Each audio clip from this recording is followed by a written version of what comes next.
Well, happy Halloween, everyone. It is Tuesday. It is October 31st, 2023. You are listening to the Good Old Days of Radio show with John Tefteller. And yep, it's Halloween. We had a little Halloween preview last Thursday with some Edgar Allan Poe stuff. And now we go to a special one. So there's no comedy today. Halloween can be funny, but we're not going to be funny today. We're going to have an episode of Quiet Please, one of my all-time favorite shows. Always weird, unusual, and extraordinarily well written. This was their Halloween show from October 31st, 1948. So that was exactly 70 whatever years ago today, whatever. But anyway, it's to the date because it's October 31st today, and this is October 31st, 1948. Episode of Quiet Please called Calling All Souls. So, happy Halloween, here we go. Quiet, please. Quiet, please.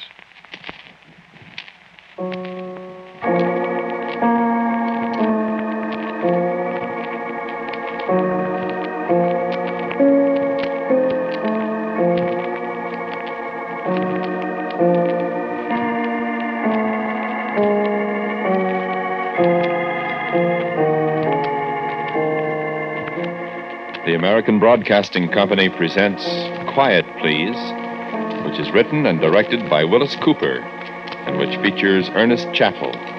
Quiet, Please for today is called Calling All Souls.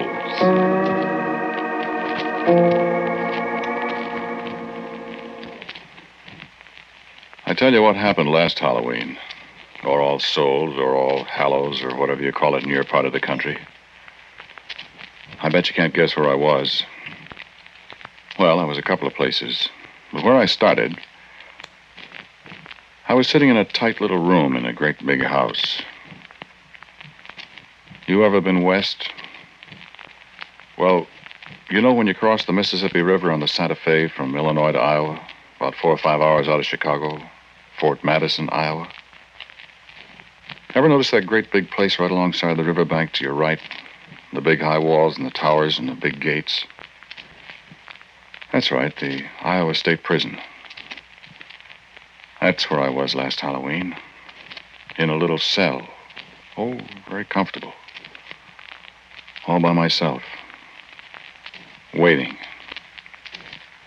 And not much more time to wait. Sure. The death cell.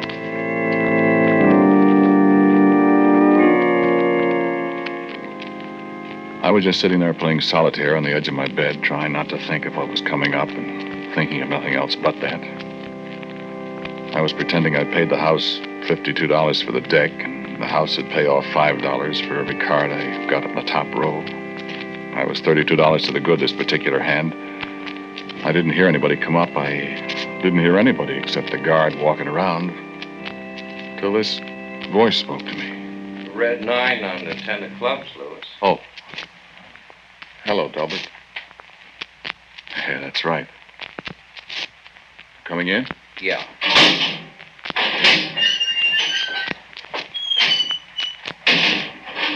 How are you? I'm all right. So far. How are you? All right. Sit down. Yeah. No soap, huh? Turn us down. That's right. What'd he say? Oh, a lot of things. What? What's the difference? He said no. It's tough, Delbert, when I didn't do it. It's tough on me, too, Lewis. Yes, but they're not going to hang you. I begged him to give you a 2-week stay at least, but he said his conscience wouldn't let him. Conscience, huh?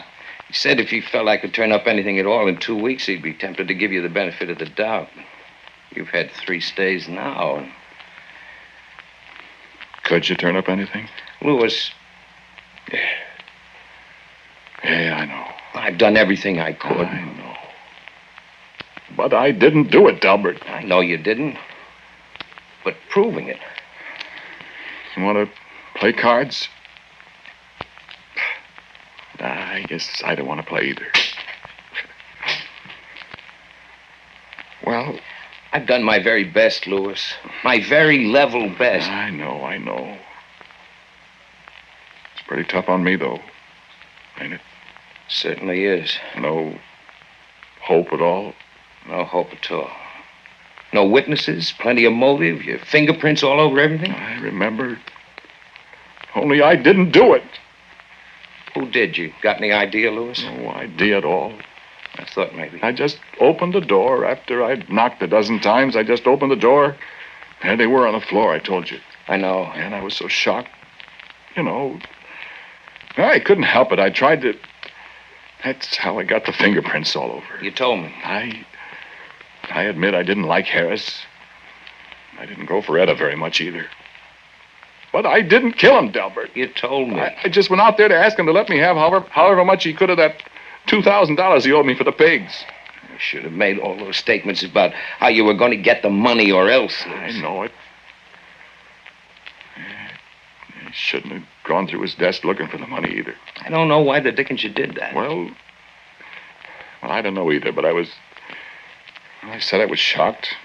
I just thought this was a good way to get the money if I could find it. Nobody would know, I figured. I knew if I didn't get it then, I'd never get it. They were lying there on the floor. Lewis, listen, it was pretty hard to convince a jury you didn't do it with them lying on the floor and you going through the desk and blood spots on your suit and everything. I know it, Delbert. I was crazy to do it. But I didn't murder him. I know that, I told you. Delbert, are they sure enough going to hang me? Unless Unless what? they discover new evidence. Where are they going to discover that? They'll have to do it awful fast. Where are they going to discover it? You tell me. There isn't any more evidence. Whoever really did it covered his tracks too good. I'll say he did. Oh, you smooched it up fooling around? Oh, my gosh, Delbert, I was just trying to see if I could help. And seeing if you could find the money Harris owed you. Well, I know it was foolish, but... Honestly, Lewis, now, you wouldn't expect anybody in his right mind to believe your story, But it's would true, you? I tell you. I know it's true, but I couldn't make the jury believe it, or the governor. How do you know it's true? What? How do you know it's true? Why, I just know it, Lewis. I've seen murderers before, you know. You don't think I'm a murderer? Of course not. Delbert, don't you really think there's a chance of uncovering some new evidence? Really? I think the only people who saw the murder, the only people who know who did it, are Harris and Etta themselves. But they're dead. That's right. They're dead, Lewis. Look, what I stopped in for, you want me to ask Father McIntyre to come round and see you now?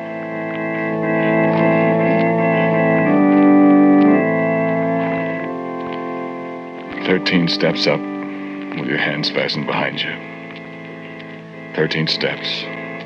Stop and turn around. The man says, 'Stand here.' Look down the 13 steps at the reporters, the doctor with a stethoscope hanging around his neck. Feel a man tying your feet together. Feel the floor give a little underfoot. See how the man stays away from the little trapdoor, reaching out to make the rope tight around your ankles. Listen.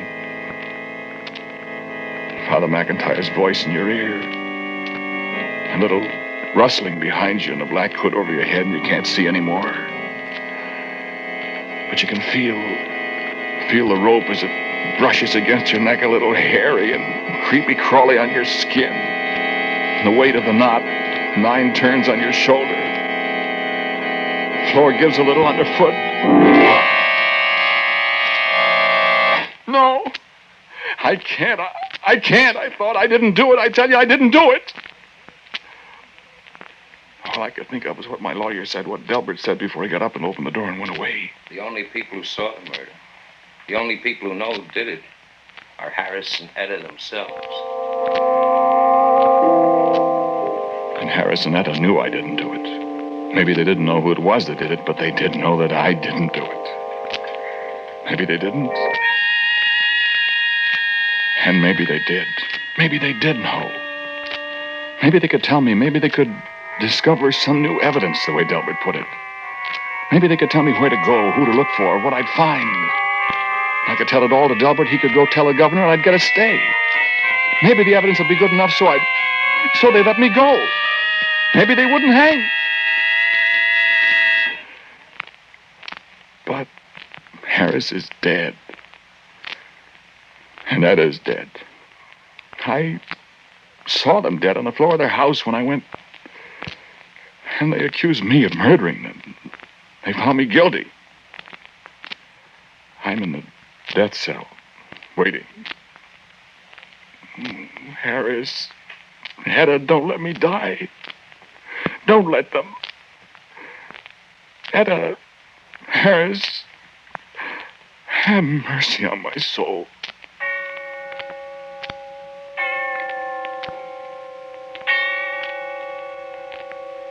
And when I heard the bell tolling somewhere in the distance, I remembered. I remembered what night this was. This was All Souls' night. This was the night when the souls of the weary dead walked the earth again. I remembered when graveyards yawn and tombs give up their dead. And the sound of the bell tolling away in the darkness of early evening. Calling all souls. Calling all souls.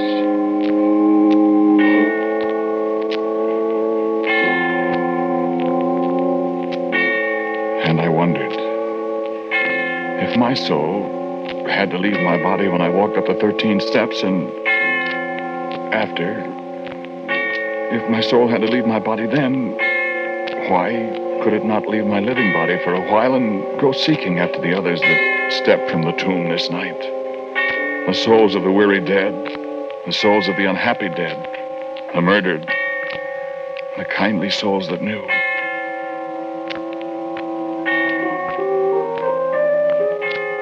Then I sat down again quietly. The fit of deadly terror was gone for a moment. I was exhausted and weak. I closed my eyes and the sound of the distant bell faded out as I thought. Why can't it be possible, I thought. All these things are not mere superstition. There's some foundation in every belief, I thought. I can't die. I'm innocent, I thought. And only those two know the truth. Calling all souls, I repeated again to myself. Calling all souls. And I stood up.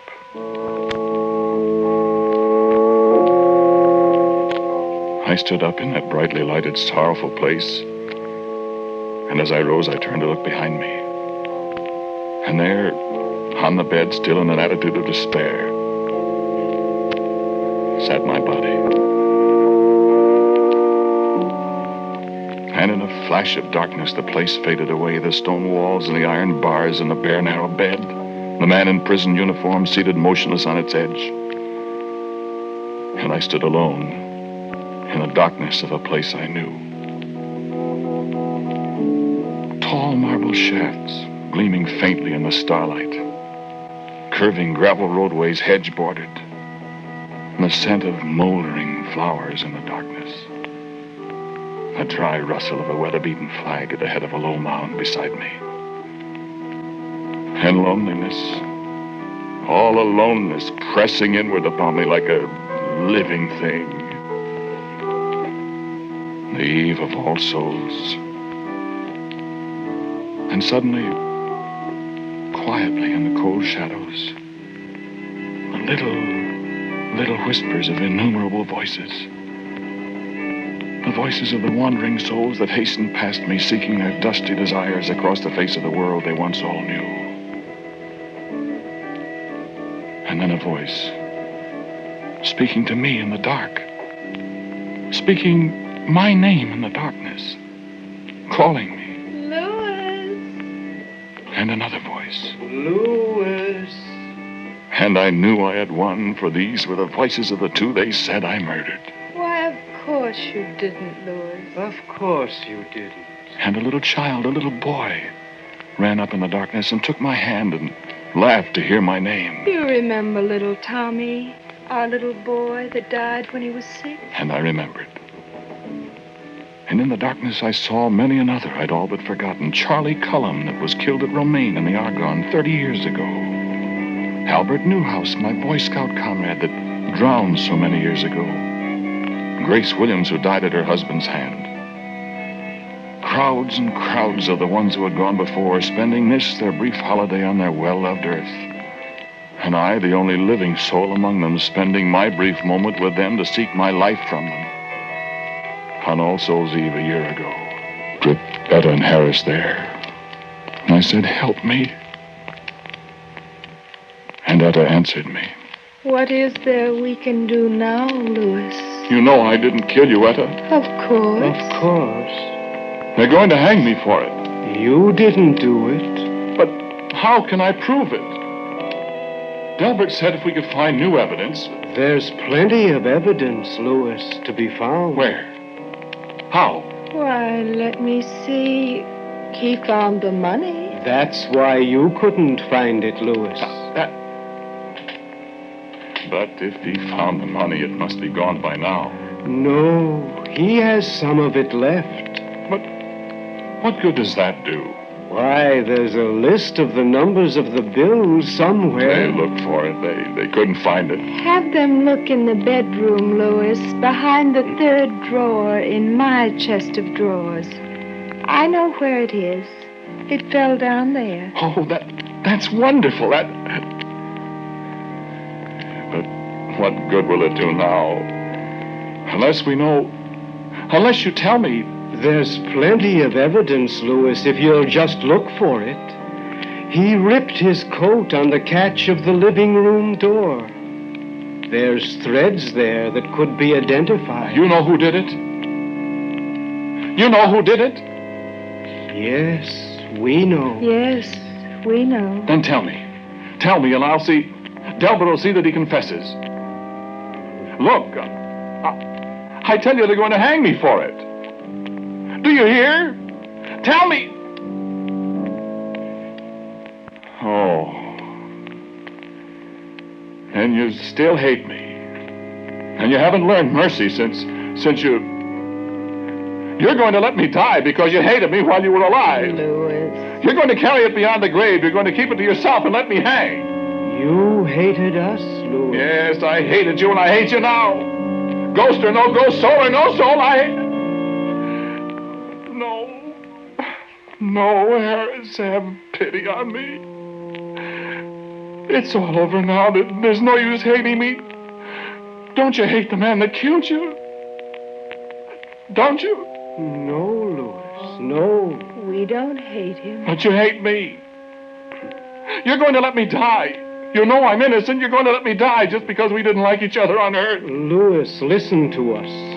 There's no such thing as hate anymore with us. Then why don't you give me a chance to live? Go back, Louis. Go back to your body. Go back. Go back. To die. Dying isn't so bad, Louis. You don't see any unhappiness among all these souls, do you? I don't want to die. You'd rather save your life for a while at the expense of somebody else's life? But I'm not guilty. And he is. Go back, Louis. Go back. I won't go back till you told me who killed you. Listen to me, Louis. You're tampering with things that you have no right to know. Your soul has left your body before its time. You have come upon secrets that no living man should know. Your body is waiting for you. Go back to it while there's time. While there's time. It is only this one night that souls may walk the earth. And when morning comes... Well? When morning comes, if you are still here, Louis, I can make you no promises. Go back, Louis. Tell me the man's name. No, Louis. No, it's none of your affair. None of my affair. Don't you understand what I said to you? They're going to hang me. None of my affair. Listen. There was no need for you to send your soul out seeking us, Louis. I don't get that. We have been waiting for this night, Louis. Well? Tell him, Harris. He will have to come with us now. Yes, that is the law. You should not have come here. Louis, there is still time, but only a little time. If you go back now... I won't go back. I won't go back until you tell me. You have no right here, you know, Louis. But I'm here. And now it is too late. Yes. You will have to come with us. Where are you going? Tell him, Harris. We are going to visit the man who murdered us. You what? I told you there was no need for you to come here, Louis. We have a way of taking care of this man. I don't know what you mean. Haven't you ever heard of haunting, Louis?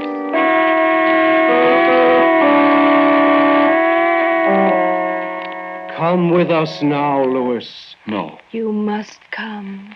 You're really going to haunt him?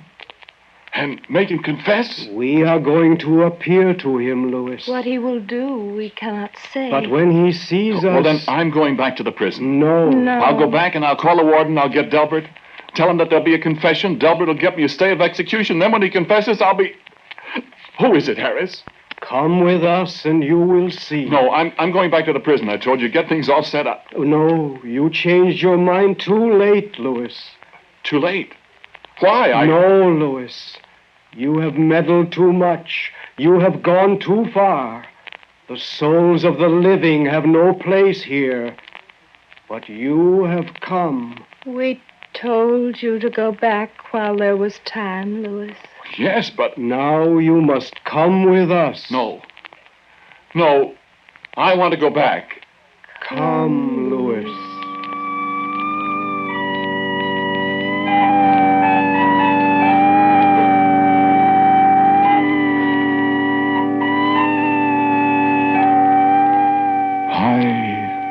High up over the face of the sleeping, starlit world were the tiny lights of the living far below us. The broad, peaceful farmlands, the sleeping cities, the broad breast of the great river far below us. The universe throbbing with strange, compelling song. And above us, around us, the sense of a million souls. A million, a myriad, a countless multitude, returning joyously to their single night upon the earth they loved. And I looked up in the clearness of the haunted night, and above me, the endless pathway of the Milky Way glowed with a strange splendor. And Etta plucked my sleeve. The pathway of the souls, Louis. The way we all return. And I saw the features of the ones I had loved, of strangers, of men and women and little children, of boys in ragged uniforms, of bearded ancients and smiling babes in their mothers' arms. And on their faces in the sparkling night an expression of awful eagerness, of long-awaited realization that this night they would once again rest upon the mortal earth. And even I, the only living soul amongst all the multitude of the dead, even I felt an overpowering desire to set my feet again this moment upon the reality of earth. And I closed my eyes for a moment. And when I opened them, we three were in a room. And on a bed there was a sleeping man.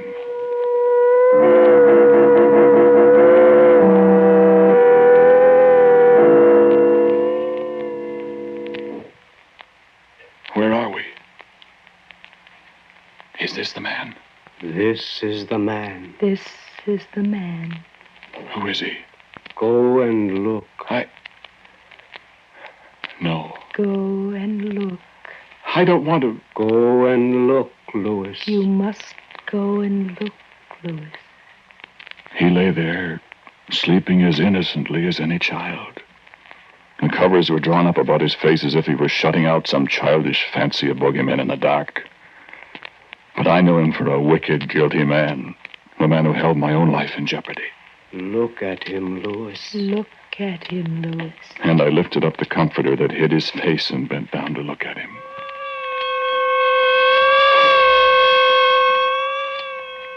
Delbert. Delbert. My friend.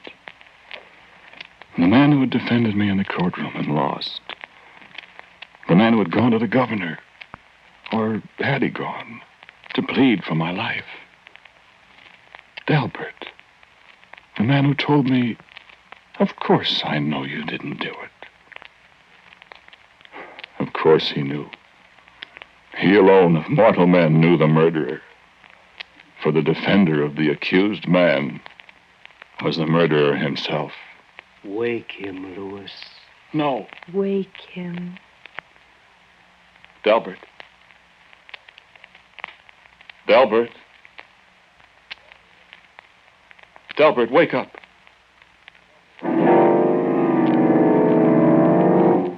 Louis! Louis, what are you doing here? He came with us, Delbert. Harris! Harris and Etta, Delbert. No! No, go away! You're a ghost! We are human souls, Delbert, come to hear your testimony. No! No, I won't tell you anything. You murdered them, didn't you, Delbert? No! You murdered us, Delbert. No, Confess, Delbert. I didn't do it. You did do it. You, Louis! You can't be here. Confess. Well, I... Confess. Louis must hear you, Delbert. Louis! Louis, I did do it. I killed them, Louis. I murdered them. I knew I could throw the blame on you. I knew I could get you convicted and I could save myself. I hated them too, Louis. Oh, Louis. Louis, forgive me. Louis, forgive me. Me forgive you, Delbert? Ask Harris and Etta to forgive you. Harris. Etta. We have already forgiven you, Delbert. But you have done a great wrong to Louis. You will be punished, Delbert. I'll confess. I'll call the prison. I'm going back to my body now in the prison. Louis. Thank you. Forgive me. Thank you, Harris. Etta. Louis. I'm going back. Oh, Harris, you... Wait, Louis. What? Louis. Be quiet, murderer. What, Harris? You can't go back, Louis. I can't go back. Why, what have I... What? You must stay. Louis. Stay? Stay? Why must I stay? My body's back there in the prison waiting for me. I've got to go back and live. No, Louis. Why? Tell me why. Everything's all... What's the matter? You tell him, Delbert. Louis. Well? Louis. They hanged you half an hour ago.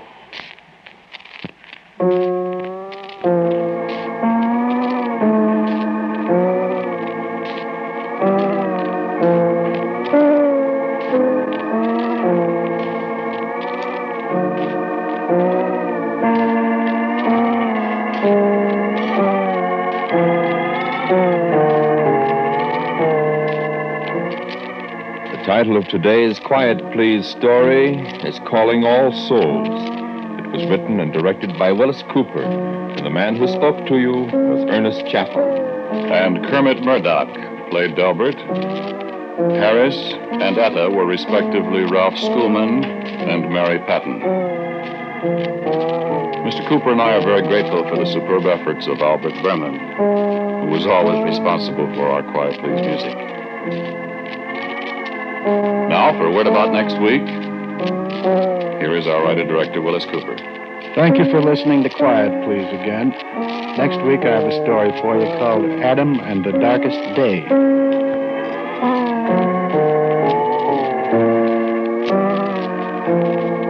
And so, until next week at the same time, I am quietly yours, Ernest Chappell.